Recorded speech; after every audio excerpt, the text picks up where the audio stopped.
Here are 6 topics that woke me up from the Matrix. First is the existence of God. Years ago, I went down the apologetics track to be able to prove that God exists and know for sure that God exists, and not just believe something because I grew up in it. I've been a Christian for years. When you talk to atheists, you realize that they don't have sufficiently logical answers for most things, like the laws of logic, the laws of nature, mathematics being applicable to physical reality. Where does morality come from? Where does the universe in general come from? They have no answers for that. They'll tell you all the stars, and all this is NASA fake images anyway, but they'll tell you that they all came from nothingness. Nothingness. And then if there's no God, what is the point of doing anything? What's the point of feeding your kids, of doing the right thing? There's no point in any of it.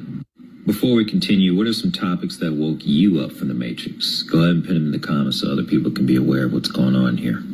The next thing that helped wake me up was the Tartarian situation. All these buildings were already here in America. They were here in, Vietnam, China, Canada. These buildings are all over the world, and they're all Roman buildings. These are Roman pagan buildings.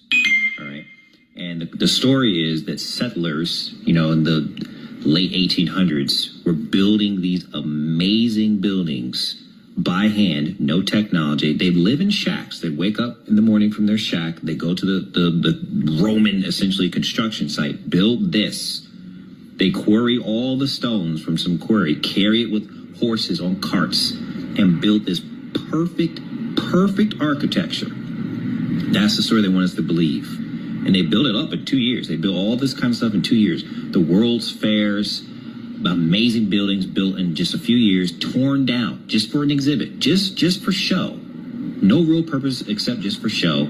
They tear it down, and they want us to believe that story. And these buildings are in every major country, and it's a huge conspiracy. And look at that eagle. That's a Roman eagle.